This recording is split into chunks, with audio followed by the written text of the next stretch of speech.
Live from a NASCAR bunker in Kyle's parents' basement, it's Turn the Radio Off with Mike Parsons and Kyle Bauer.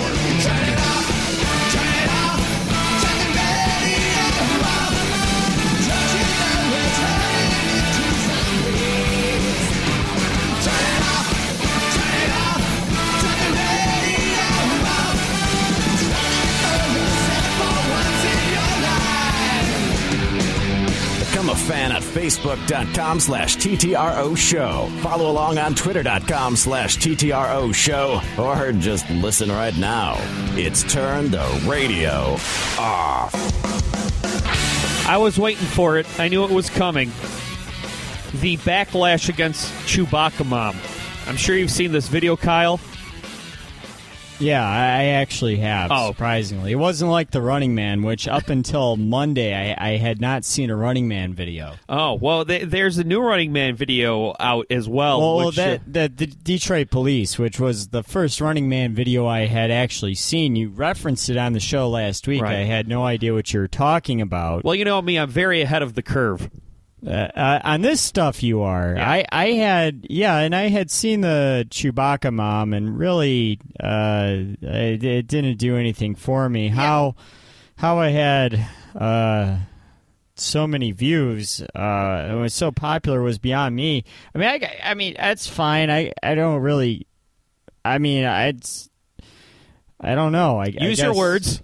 I don't really have an opinion on it. Yeah, well, I mean, for the Chewbacca Mom, obviously, it's this mother from Texas. She's sitting in her car, really excited about a purchase she made at Kohl's, which turned out to be a mask of Chewy Chewbacca. I gotta say, Kohl's is I'm wearing a bathing suit I actually purchased at Kohl's. I was gonna say, I can see your member. Not really. Good. But I had to look down and make sure nothing was sticking out. As long as you have webbing, you should be okay. Well, I'm wearing a bathing suit because it's so hot today. It's one of those days where it's like in the 80s for the first time, but it feels like it's in the hundreds because it's in the 80s for the first time. Right, because in Michigan we go from winter to summer, and I think, what was it, last week it was in the 40s, and this week it's in the 80s? Right, so nothing else was clean. Except for sweatpants. But, so the Chewbacca Mom video, it's gone viral. And I'm with you, Kyle. I mean, I saw it. I thought it was nice. I got a good laugh. But, it warmed the heart of a nation. And really with me, I mean, I saw it once. I laughed. I moved on. I saw it on other people's walls. And I thought it was fine. It's just, it's just something that it's nice. It seemed like pure happiness, and finally, something's going viral that's not that's not a political meme or some kind of misinformation about vaccines. But then the backlash came when a lot of people and this is always my first thought, so it's been my first thought for so long. I'm jaded. I don't even notice it's my first thought. A lot of people are criticizing it, thinking it's a marketing ploy, either for the Chewbacca mask or for Kohl's. Not with a woman this homely. Well... No. I'm attacking her looks needlessly. I shouldn't do that. But let me walk that statement back. That was mean. What you're saying is, if it were a professional marketing campaign, they would have gone with someone who looked more with a more conventional modeling look. I think they would have went with Kelly Ripa, who could really use the work right now. No, I mean, she's still doing okay. She just is she? Yeah, I mean, she still has her show. She just doesn't have Michael Strahan. Oh, okay. Anymore. But, I mean, here's the thing. Okay, even if it did turn out to be a viral marketing ploy by either Kohl's themselves or by the manufacturers of the Chewbacca mask, because I would imagine that... It was made by Kenner, right? You know what? I don't know. It might be Mattel. Might be a Children's Palace. I don't know. KB Toys. There we go. Children's Palace. That's what I was looking for. In 1992, I watched the Children's Palace Christmas catalog video every day before school. But back to my point, even if it is a marketing ploy, so what? That doesn't make the video any less enjoyable. It's just okay, so there was an ulterior motive. Don't you automatically assume when you see something gone viral that's trying to push something on you, or that it was put out there by a firm whose job it is to get people millions of quote-unquote viral hits?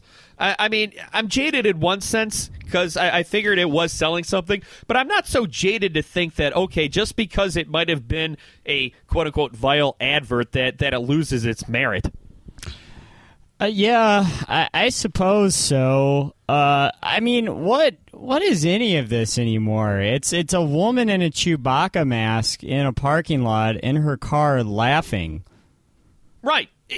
You know what it was? Like, what the hell is any of this anymore? Seriously. It's very nihilistic of you, Kyle. And I know that because I file nihilistic memes now on Facebook. Those are great. That's the stuff people should really be following. Right. I mean, that's some good stuff. I think it was. I think you felt like if you were friends with this woman and you went to Toys R Us or wherever she went and picked up this mask and were sitting in the front seat with her, you'd both be like, it was sort of like this intimacy thing where you felt like, she would react that way if she was your friend in real life and you're sitting in the car with her. I might think have laughed once, maybe, or chuckled.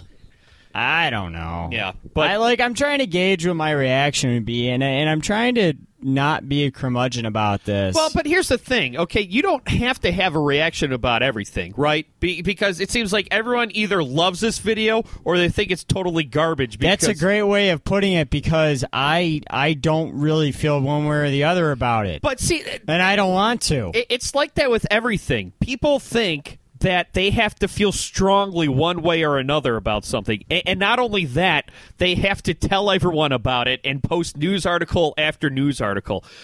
Maybe it's okay. The drawstring on my Kohl's bathing suit is acting up. That's garbage. That's Obama's America for you. See, I have a very strong opinion about that. Maybe Kohl's isn't such a strong brand as I thought they were. Or maybe Kohl's is great for Star Wars toys, but not great for bathing suits.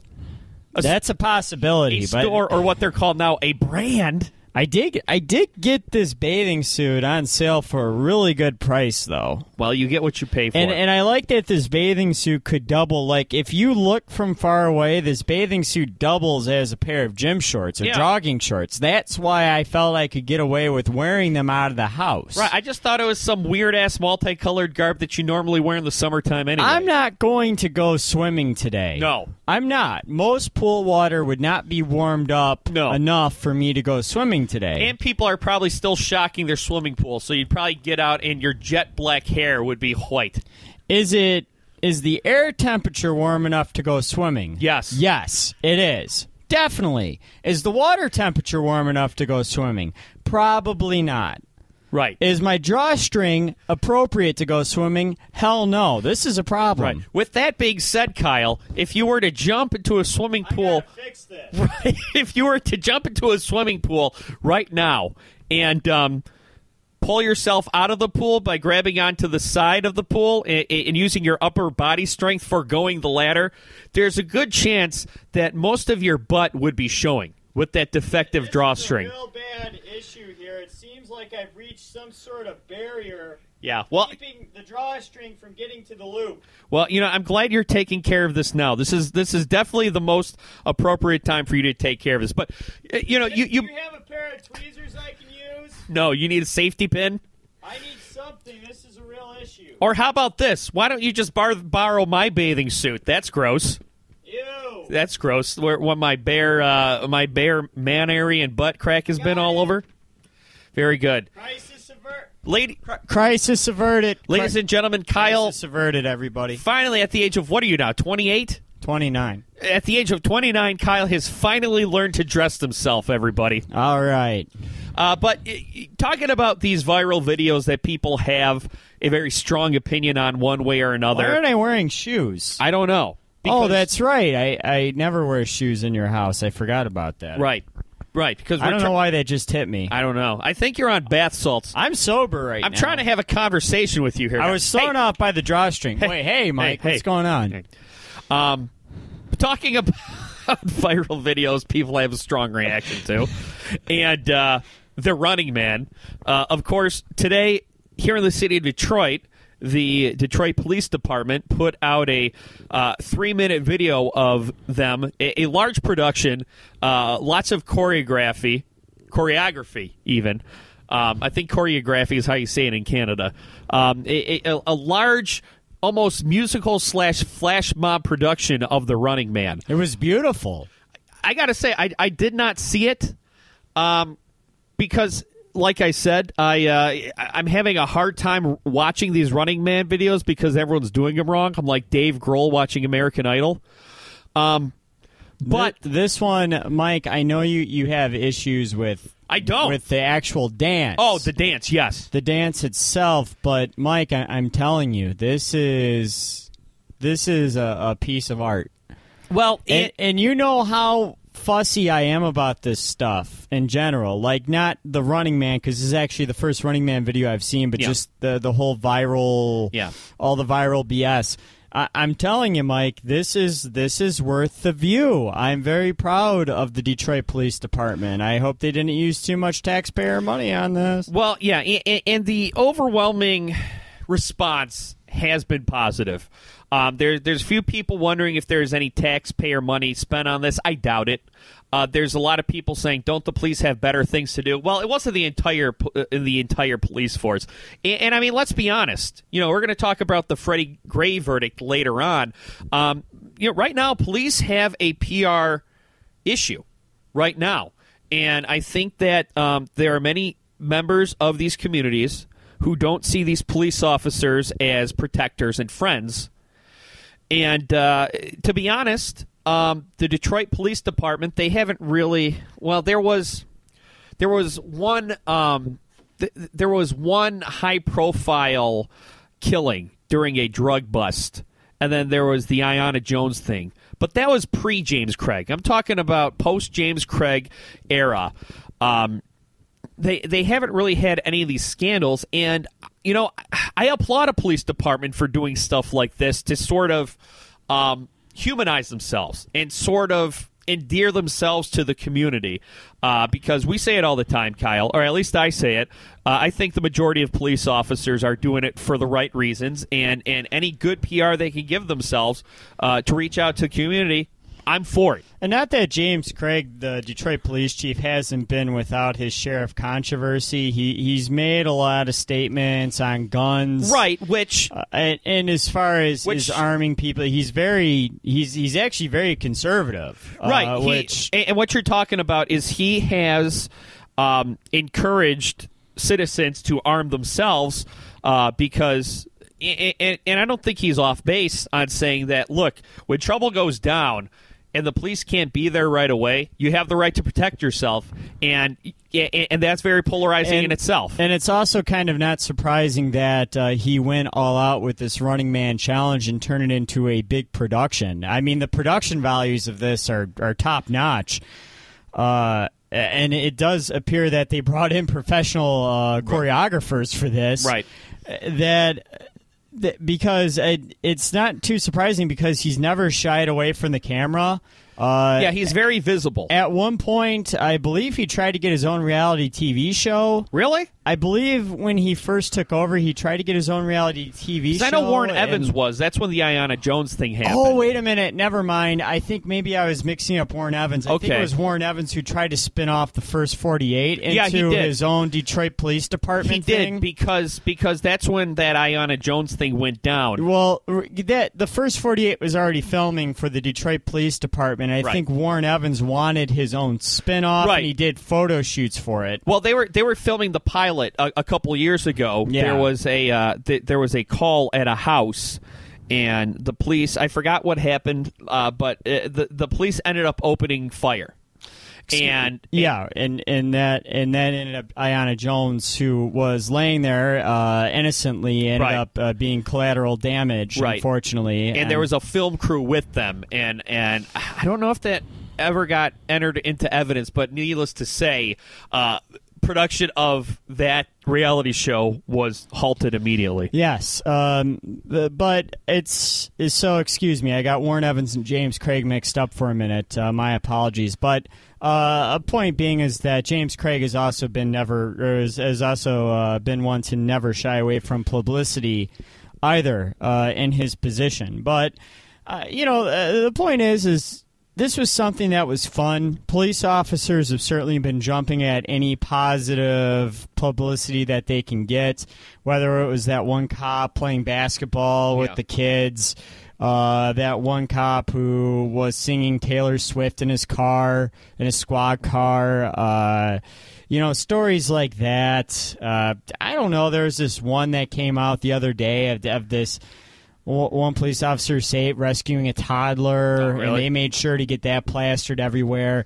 They're really working hard to get good PR out there, and it's kind of unfortunate that we have to be reminded of all the good work that police officers do, that it's come to that, and that police officers, too, can be fun-loving human beings. But, frankly, they've done a lot of damage to themselves, and it isn't so much that there are bad police officers out there who have messed up. It's that when they have messed up, they've been so unwilling to take accountability and face the music for their mistakes. I think you bring up a good point. I think the best thing that police officers can do for their own image is when a bad apple acts incorrectly and takes a life or goes overboard when it comes to apprehending a perpetrator, is for the good cops to speak out against it. We often talk about that campus police officer in Cincinnati who shot that guy, the traffic stop. The guy tried to take off, and the police officer just grabbed his gun and shot him. The entire police force, and I worked closely with the Cincinnati police force, and could not be nicer people. The entire police force, the prosecutor down there, jumped on that immediately, said this is unacceptable. He will be punished to the fullest extent of the law. And I think that's the number one best thing a police officer can do, police officers as a whole can do, to garner some good PR for themselves. Yeah, and you know what other ways that they also separate themselves and make themselves look bad is like the Michigan State Police, the Michigan State Troopers. And I've had more run-ins than bad with Michigan State Troopers. More good run-ins than bad? Yeah, more good run-ins than bad with Michigan State Troopers, where they've been helpful, courteous. I think I told the story on this show a few months back where the one trooper pulled me over, and I happened to not have my ID on me because it had been stolen the night before, and he was very sympathetic to my story and ended up letting me off with a warning. But they have these commercials for the DUIs where they literally are emerging out of buildings as they're camouflaged into buildings like they're superhuman. Right, I have seen those. And they have this state trooper staring into the camera, literally not blinking. Think you can get away with DUI? We will find you. We are everywhere. Where he's speaking in this robotic tone, where they are trying to come off as if they're not human. Yeah. As if they are robots. Yeah. That's not a way to endear you to the public, to make you feel like you're serving the public. It's a way to make it appear as if you're hunting the public. Right. That I feel very awkward telling police officers how to do their job, but in a PR sense, yes, you are supposed to be serving the public. Right. So I'm part of the public. In a sense, yes, you are supposed to be serving me, and I'm not saying don't go out and bust people who are drunk driving and putting me in danger when I'm out on the road, or to make me think twice about having that third or fourth or fifth drink. But at the same time, if you want to endear people to the public without having to pull outlandish stunts or having to put every little good deed you do out there on social media to the point where it's extenuous, how about you just stop ad campaigns like that? Yeah, that's interesting.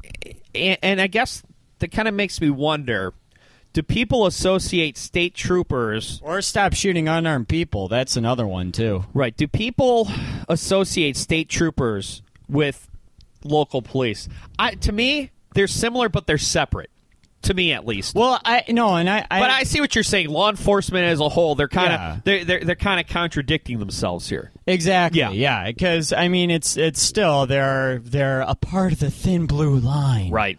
Which is necessary, and being part of that thin blue line is weeding out the bad actors within their own ranks. So yeah, and as we know from The Departed, certainly the state police can get quite mischievous. It's Turn the Radio Off on the internet. Less rock, more talk. Turn the radio off. Become a fan at peoplehatemypodcast.com. Attention! Your gym teacher escaped from charm school. Irons his underwear. Watches hygiene films. He says, anyone chewing bubble tape owes me 50 push-ups. The lunch lady wears a hairnet. Serves mashed potatoes with an ice cream scoop. Puts gravy on everything. She says, bubble tape is not part of a well-balanced diet. Bubble tape, it's 6 feet of bubble gum for you, not them. So, let me repeat your order here. That'll be 1 double cheeseburger, ching. Large fries and a large soda, ching. 2 kids meals and 2 medium sodas, ching. 1 chicken sandwich, large fries, and a vanilla milkshake. Bada bing. That'll be $62.75. We're a little shy. Remember when you could feed your whole family fast food for less than $10? Well, at Rally's, you still can. Rally's has it right. Switch off the radio. Turn off the radio. Shut down your radio system. We'll do it live! What? I'll write it and we'll do it live! Turn the radio off. There you go. I'm drunk. All right, a couple of stories, a couple of updates to stories that seem to be back on the front page again. They both have to do with the legal system. This kind of came out of nowhere. I thought the whole Cosby thing was sort of done and over with, but the whole election cycle has made a lot of things take a back seat, but they're still there. Right, good point. Still a drought going on in California. Really? Still a wildfire going on in Alberta. Yeah. You know, those things are still going on. You wouldn't know it. So pretty much the whole west coast of the continent is going to go up in flames. Yeah, but climate change isn't real. Yeah. You know who is real? The Cos. And the trouble he's in could potentially be very real. Unfortunately, Bill Cosby is real, but Cliff Huxtable isn't. Right. And you know what? I think a lot of people are still confusing the two. A judge in Pennsylvania says there is enough evidence to take Bill Cosby to trial for one of his... How many women accused him of rape? 30. The number 32 sticks in my head. It might be a little more... It's a lot. It got higher, though. It's a lot. It got a lot higher than that, though. I can't remember. I lost track at a certain point, which is unfortunate. I don't mean to say that to be disrespectful to the people who came out against him, but no, it's just that the number kept going up. You couldn't keep track of it. Right, exactly. So one woman's attack is going to be on trial. It was 2004. A Temple University employee said she went to Bill Cosby's house. He gave her wine and 2 pills, which she said were Benadryl. Which I'm not saying this to be glib, Kyle, but 2 Benadryl will knock you out. And even if it was 2 Benadryl, I still don't think that this. I don't think that exonerates him, because you're also going to hear a lot of people. If this turns out to be true, you're going to hear a lot of people say, "Well, why did all these women take the pills that Bill Cosby gave them?" And you know what? Valid point, but still. Taking pills is not giving consent. No, and it's not. And also there's a trust level because you come into someone's house that you believe to be a friend. Right. I mean, I'll give you a little anecdote. Last summer, I went to a friend's cottage, and he had 2 bloodhounds, and, well, I found out that I'm allergic to bloodhounds. Oh, boy. And I took 2 Benadryl and went upstairs, and I laid down. Well... I don't recall anything unfortunate happening to me. I just laid down. Right. I woke up about an hour later, and I felt great. Right. Unfortunately, something else happened to her. So, I trusted taking those pills. Right. Well, yeah, and even if you knew you were taking pills that would put you out of it, that's still not giving consent to sexual advances. Absolutely not. If anything, that takes the whole issue of consent out of it. Mm-hmm. And, whenever someone plays the race card, Kyle, you and I try to be as empathetic as we can, right? Because we were born middle-class white males. I mean, we have it all. The only advantage we're missing is being wealthy. But, otherwise we're born on third thinking we hit a triple. So if somebody cries sexism, somebody cries racism, we try our best to be empathetic and examine it. But I think also, if someone's in a tight spot and they prove and they're doing things that are untrustworthy to begin with, they're going to play any card they can to save their butts. Mm-hmm. And to be honest with you, Kyle, this is going to go to trial, and all these victims, all these alleged victims, have similar stories. And even if all but one of them is lying, we've said this before, that doesn't exonerate them, because, just because if you're accused of 32 sexual assaults and you're guilty of one of them, you still committed sexual assault. It's not like, oh, well, he didn't commit 31 of them. He only committed one. I agree with you, and I hope that he's not exonerated, and I hope that he's convicted. Well, the reason I think he's going to get off, obviously, is because he's got more money than the state. But that's the thing. He's going to have a incredible defense team, and also, Mike, that's something that you brought up, Benadryl, which is something that makes you drowsy. Yeah. Something that can put you out. Wine, something that also impairs your judgment. These are tools that are always used against women in sexual assault cases, something that impairs their judgment. And that's why, unfortunately, it's always so hard for a lot of these women who are sexually assaulted. It's always so hard, without, what's the phrase I'm looking for? Evidence? Well, no, the doubt. Reasonable doubt. Shadow of a doubt. Reasonable doubt. Yeah. Yes, and that's why reasonable doubt is always so difficult. Right. Because... Right, he has to be proven beyond a shadow of a doubt. So Yes. if there's any doubt at all, technically, the win goes to the defense. Because it's because the judgment was impaired, memory could be impaired, and that's what always makes this so difficult. And it's a shame, because most of the time, this is something that it's been proven that women do not. Very rarely women lie about these types of things. Right. And if they wanted money, how if they wanted money, how is prosecuting Bill Cosby in a criminal trial going to be a payday for them? You know what I'm saying? It's not. But I'm still hung up on this. Oh, okay. Well, this debate over whether it was Quaaludes or Benadryl.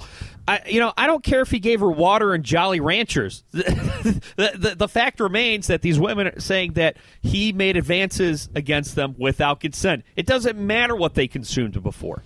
And also, I don't think it looks good that Cosby's wife wouldn't give anything up in the deposition. Yeah. Basically, she kept her lips sealed in the deposition, and I don't think that looks good for Cosby. Yeah, so we'll see how that goes. Meanwhile, in Baltimore, Freddie Gray, people remember, riots broke out last spring after Freddie Gray, 25-year-old black man, I forgot what he was being arrested for. But he was he had a knife. Okay. Yeah. But he was thrown in the back of a paddy wagon, if you will, given the quote-unquote rough ride, where they don't strap you in and they drive a little bit rough and they rough you up on the way to the precinct. Well, it turns out they roughed him up a little too much, and he died of a spinal cord injury. after this happened, this was on the heels of Ferguson. This was on the heels of Eric Garner. This was on the heels of many similar deaths of young black men at the hands of law enforcement. And after Freddie Gray's funeral, Baltimore burned. It burned. And after the smoke had cleared and everything settled down, 6 law enforcement agents were charged with the death of Freddie Gray. This week, Edward Nero, the second law enforcement officer, was found not guilty of all charges. I forgot the name of the first law enforcement officer that was found not guilty on all charges. And so far, things have been peaceful. And from what I understand of the situation, these first 2 are kind of smaller fish. There's a good chance that they may have been given deals to testify against. The guy they want to go after he's going to be the next one tried. He was the one that was actually driving the van. And that's the one that's the guy the prosecution wants. So as of right now, I'm going to reserve my judgment until I see what happens with that. And with the Bill Cosby thing, you hope the justice process plays itself out and that justice is served. But we've seen this over and over, and whether he's guilty or not guilty, I don't think that I don't think you're going to put money on any of these police officers serving any time. Oh well, with Gray, unfortunately, probably not. But I am curious to see if one of them is convicted just to quell any sort of tension. Right. Which you could make a case that would be just because something happened. I mean, I don't know. Here's the thing. I don't know if any of them have manslaughter charges, but it sounds like manslaughter would be appropriate. Right, because they didn't mean to kill him, but they were allegedly responsible for his death. Right, yes. and it seems like manslaughter would be an appropriate charge in this case. And it just something like that. Just somebody serve some sort of time for this. But to let all the officers involved walk free, that could again spark up some tension. And I don't think that's what Baltimore really wants. They were having a lot of corruption issues before this. It will not help their cause if they let all the police officers involved walk again. I think they need to send at least one of them away. They need to find who's most culpable and at least send one away. And again, if you want to call it a sacrificial lamb, well, I mean, someone's dead. You know? Well, I mean, someone's dead. So you want to talk about justice? I think you can say that there would be some justice involved then. Well, if anything, there needs to be some kind of crackdown or some kind of legislation passed against the quote-unquote rough ride. Because I think what happens is I mean, I had never even heard of this before the Freddie Gray story. You know, it may very well have been one of those unspoken things that just kind of came to light with this situation, but you heard a lot about it. And I don't know if it's a Baltimore-specific thing. I don't know if it's in other cities. And here's the thing, Kyle. When people think of perpetrators, quote-unquote, getting theirs, they think of the worst of the worst, right? They think of the murderers and the child molesters where, you know, if they had a rough ride and they died, you know, that's divine justice. But not everybody who rides in those paddy wagons are the scourge of society. Some of them, yeah, are just people who had a few too many. So what you need to do is you need to treat every person the same and let the legal system decide who's scum of the earth and who deserves retribution and who doesn't. Yeah, but I think some of that extends to the police officers, too, Absolutely. who decided to participate in this, and obviously who took it too far. Even if they didn't mean to, the point is they still took it too far. They still took a life, and someone needs to be held accountable for that. Right. Somebody is responsible for this young man's death. Because if not, and if you want to, right now, things have simmered down. Yes. Okay? Electing a racist president might inflame them, yes. Inflame them once again. But right now, things are simmered down. We can keep it that way. Right. Or we can inflame them by not convicting 5 police officers, one of whom may have been culpable. Right. Well, at least one may have been culpable in Freddie Gray's death. Here's the thing. Can you say all 6 people are responsible for his death? No, you can't say all 6. But at least one is. Yeah. Maybe more than one. Yeah. And like I said, from what I hear, these first 2 officers were small potatoes. The guy they really want is the person who is driving the van itself, and maybe the person who is in charge of restraining him. So we'll see how that plays out. Like I said, I'm willing to wait and see, but it is something to keep an eye on. It's Turn the Radio Off on the internet. Turn the radio off with Machine Gun Mike Parsons. And guess what? Life isn't fair. You don't always get what you want. And Kyle Avocado Bauer. Oh, zombie preparedness kit. I'm a zombie. Lols, lols, lols. We'll be back in seconds. Turn the radio off. With more Turn the Radio Off. Got mail. On the internet. What is Jack? Jack is great stuff. Oozy. Jack is stretchy. You can pull it. Make Jack sounds. How rude. Suck it up and squirt it out with a Gak Vac. Pump it up and blow it up with a Gak Inflator. Well, I never. Nickelodeon Gak comes in different colors, sizes, and playsets, each sold separately. Coming soon from Mattel. It's sometime in the future. The ultimate challenge. Crossfire. Crossfire. You can count. Crossfire. Crossfire. You can count. Crossfire.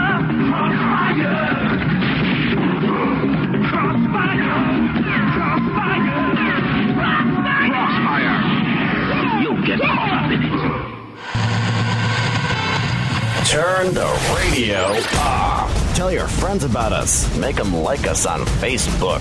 I am not sure if we are broadcasting properly. Turn the radio off. Online and worldwide. TTROshow.com.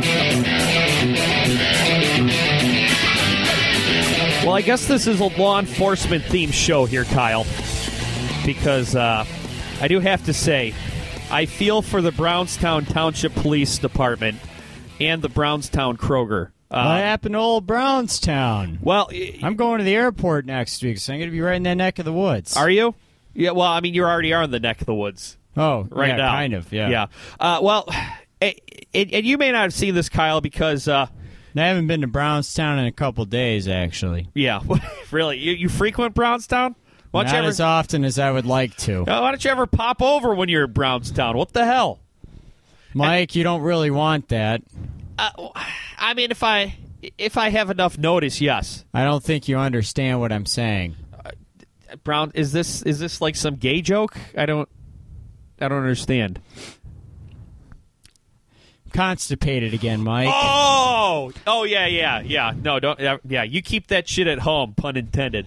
But the poor Brownstown Township Police Department and the poor folks at the Kroger on Gibraltar Road in Brownstown Township, they have been fielding phone calls all week because of this Facebook post that went viral. And I'm just going to read. I can't find the original Facebook post because it has since been taken down, and you'll understand why in a minute. So I'm just going to read from the good old News Herald. And for you folks who live in Macomb County, that's like your Macomb Daily. That's like your Oakland Press, but for suburban Wayne County downriver. Let's see. This woman posted on her Facebook that she was at the Kroger between 5 and 6 p.m. Monday near the meat counter when she noticed a man wearing a hoodie, and the hood was over his head. In her post, the mother said the man was doing some weird hand gestures on his face and looking over his shoulder. The post said that every time he looked up, the man would look away, as if looking at the hamburger. She turned around and saw there was another man standing in the aisle who started walking towards them, the post states. The woman said she turned back to her daughter, and that's when she saw the man wearing a hoodie attempt to reach out towards her daughter. She said she took off running with the little girl to the front of the store. The man, according to the mother, got on the cell phone and heard him say, "Dark Peak Camp hoodie, walking out with a woman." A manager escorted the two of them out to their vehicle after hearing about the encounter, told the woman that the police would be notified. The woman said in her post that two men in a dark gray Ford Explorer followed them from the store all the way into Flat Rock before breaking off contact. The problem is, Kyle, when the police looked into it, when the manager at the Kroger approached the men, it turned out that this was a mentally impaired man and his father. Now, even that I'm willing to understand, because, look, if this woman thought that her child was in danger, you're going to act, okay? You know, you're a trained professional. I grew up around people who are mentally impaired. I can recognize it. You can recognize it. Yeah. This woman might not be able to recognize it. But when police questioned the woman said that the man did not, in fact, reach out at her daughter.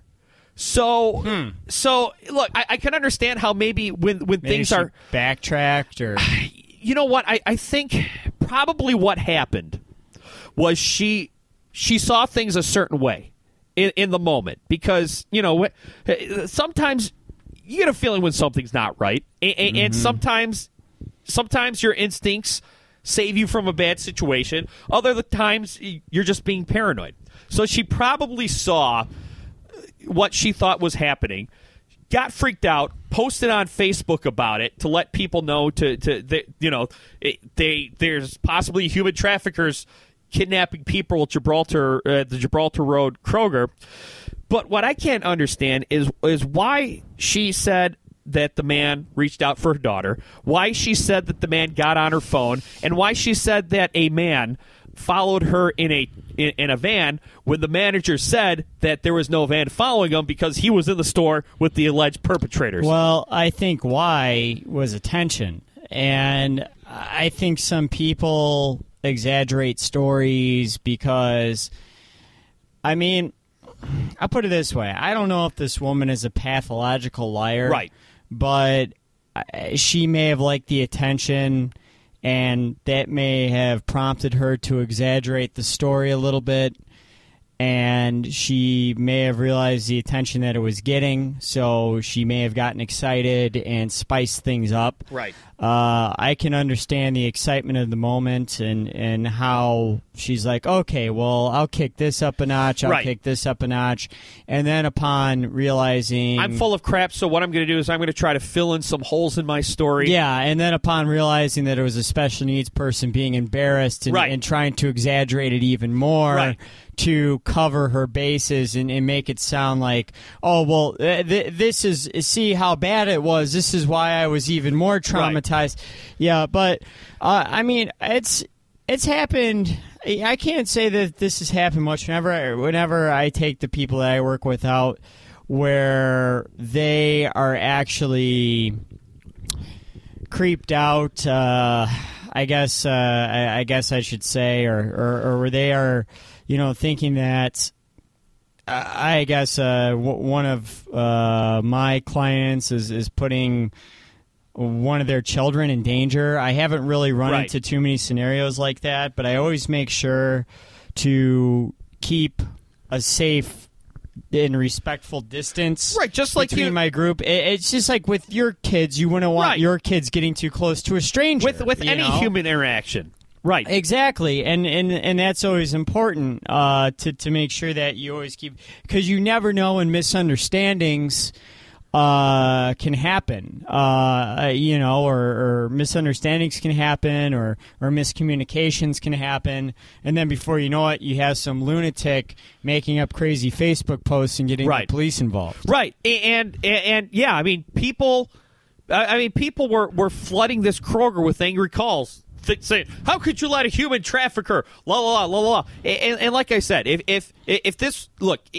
in the moment, you think your kid's in danger, you're going to do what you can to get your kid to safety, okay? And if you were mistaken and it turns out to be a mentally handicapped person, yes, that looks bad, but it's understandable. It's the crap she made up afterward. And, I remember I was reading this, and I'm like, okay, well, I don't want to be too judgmental because, this woman went through something traumatic. But the first thing I thought is like, okay, well, this happened in the store, and then they followed you, and it said that she didn't go straight home because she didn't want the person knowing where she lived. Why didn't she, A, drive to a police station, and B, why did she leave the store in the first place before the police got there? You'd be, you'd be out of danger a lot faster if you stayed in that crowded, well-supervised area before law enforcement got there that just decided to go home. Exactly. And her logic was,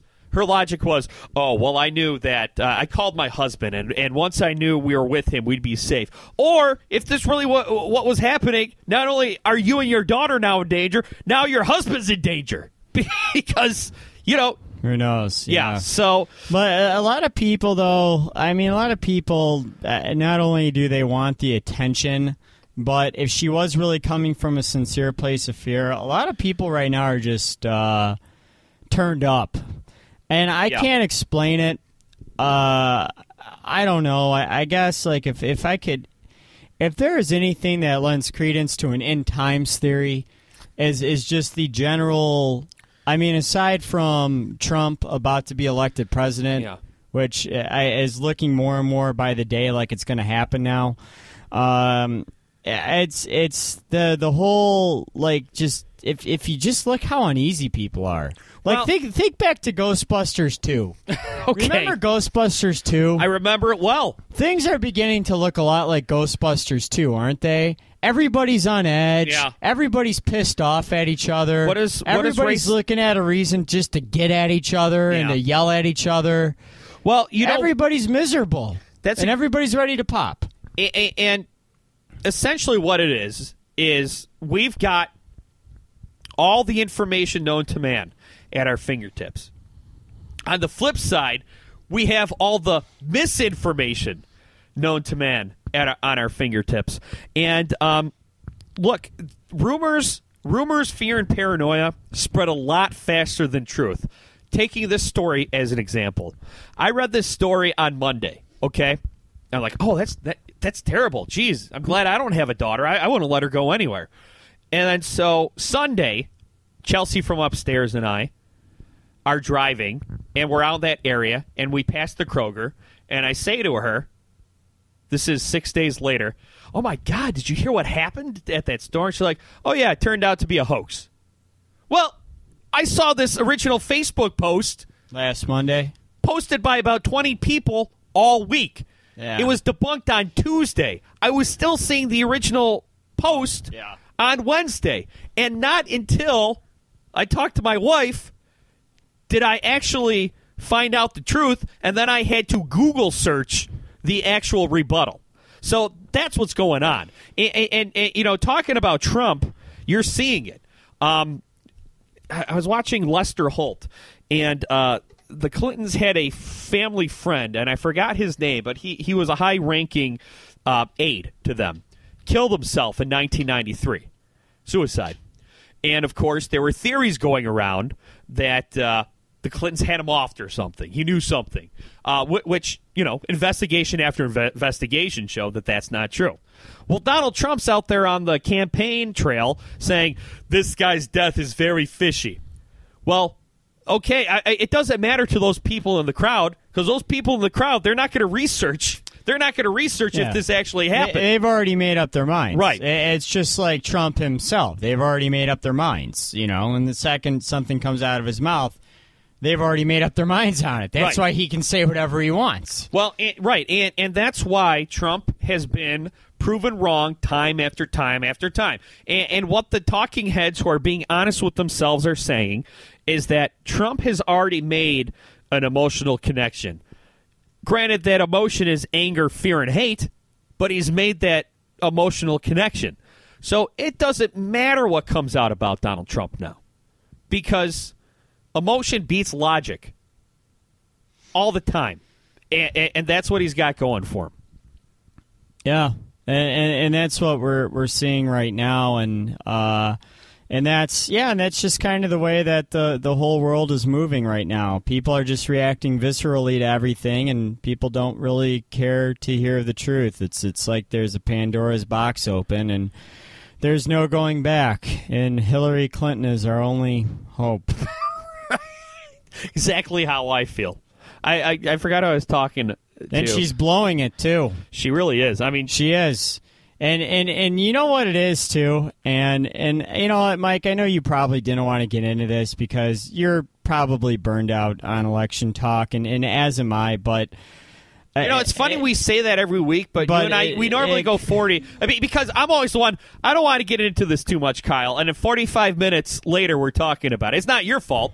It happens. Right. I mean, we actually did. I think we actually managed to really avoid it last week. Yeah, and for the most part this week. Yeah, and then there's. But you know, it's 10 minutes left. Just get into it. Well, there's been a lot going on, and you know, it's like, I don't know, the media, and it's like, I love how what's going on is the left has people talk about the right cannibalizing itself. The left is really done it too. Yeah. They have. And, well, see, the left did a great job of faking it at first, right? Remember, Bernie? No one wants to hear about your damn emails.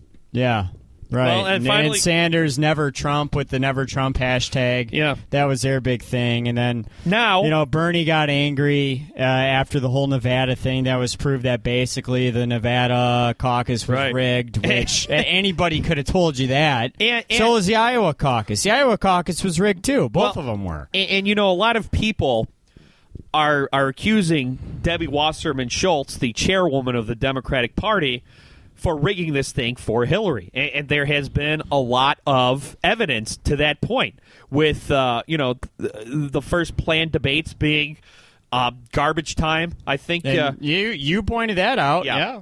And Bernie Sanders now, who at the beginning of this whole thing kind of wanted to market himself as the champion of civility.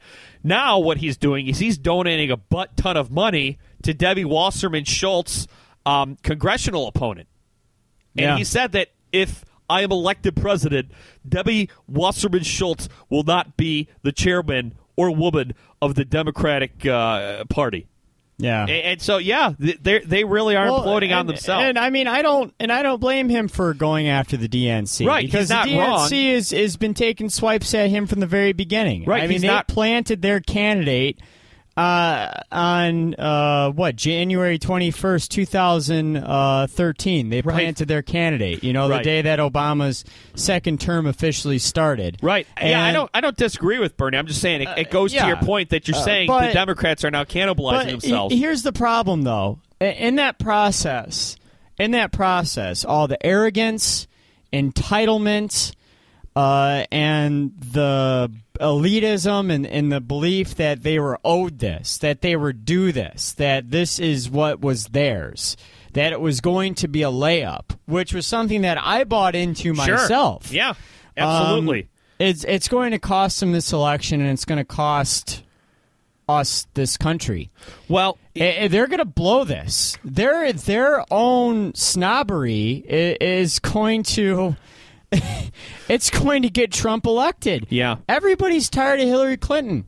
Everybody's tired of the fucking Democrats and them having their noses shoved up their asses. Everybody's tired of liberals in a dogfight to be the smartest person in the room.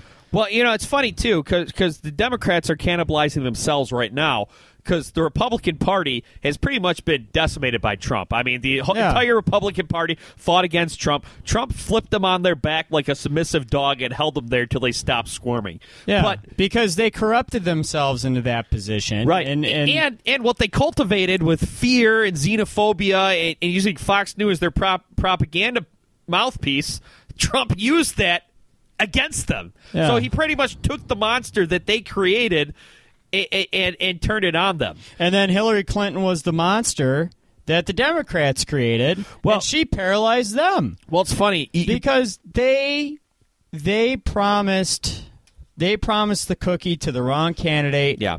And they thought that they had the best. So much so that the fucking New York Times, who has been parading or who has just been trumpeting the exact message that this country doesn't want to hear for the past 6 months, and to the point where they have said that Hillary is not just a good candidate for the 2016 election, the most qualified candidate that we have seen in generations. Think about what a loaded statement that is. Yeah. Well, and this is what we have. Not only is she one of the worst candidates we've had in generations, but she's going to lose to Donald fucking Trump. Well, you remind me of a theory that I came up with earlier this week that I'm glad you sparked this in me because I think it's important. You eat a bowl of dicks, David Brooks. I've been seeing this all over the place, and it puzzled me. You know, you're seeing passionate support for Donald Trump. You're seeing passionate support for Bernie Sanders. But Hillary Clinton is still beating Bernie Sanders, not only in superdelegates, but pledge delegates that were voted on. Not by many, though. Right. I mean, it's close. And you see the Jerry Seinfeld memes. Who are these people voting for Hillary? And my theory is that, look, Bernie Sanders has the youth vote. He has a lot of first-time voters. And the younger generation, especially people who are just getting into politics, once they have a person or a cause they believe in, they're going to wave that banner all over the place. But the majority of people voting out there are older. You know, they're over 30. So, you know, what the 30 and under voter does is they go to the voting booth waving their flag, but they're a vocal minority. The rest of the voters are voting for Hillary Clinton, and what they do is they just go to the voting booth, don't say anything, and leave. I understand why Bernie Sanders is pissed. I really do, because he has been screwed over. And I understand why his supporters are pissed. But what makes me sad is that the elusive Bernie bro has been rearing its ugly head a lot lately, especially I've seen a lot of Bernie bros turning their support to Trump. And that's very unfortunate. Listen, I think Sanders, as much as I love Bern, I think he needs to give it a rest. And I think he needs to get back to the Never Trump hashtag that he was touting back a couple months ago before he turned all angry and bitter over the Nevada caucus. Because we're on the precipice of something truly awful and catastrophic in this country. Truly, truly catastrophic. And we need the Democratic Party to unite and stop all this divide bullshit. Well, even if it's getting behind a candidate as awful as Hillary Clinton, it's still not as bad as Donald Trump. Right. Well, and I mean, she really is awful. Right. I mean, I'd take Trump's trade policies over her. But, I mean... God, she sucks, but she's still not as bad as Trump. Oh, God. Well, and we got to go, but, you know, I've noticed... she's so gross, but she's still not as bad. And you know what? I think this... It tortures me to say it. This Democratic primary, you know, as vitriolic as it was at first with the 7-man, 1-woman battle royale, you know, those challengers faded away. Bernie and Hillary have been going down to the wire, and it's been getting grittier and nastier. And what's happening is now, you know, these people that bowed out quickly on the Republican side, you know, they'll go beta for Trump because, hey, you know, it's good business, right? Like Lindsey Graham, that fucking weasel, right? But Hillary and Bernie, it's gotten personal, and I think you're right that could divide the Democratic Party, because I'm seeing a lot of diehard Bernie supporters, you know, posting memes about how, you know, voting for Hillary is still a defeat. So Sanders could have aligned himself, and he could have got his followers to align with Hillary, and they could have taken down Trump. Now Trump might win. We won't be here next week because we're both out of town. See you in 2 weeks. Turn the radio off. Thanks for listening, Paul. Bye.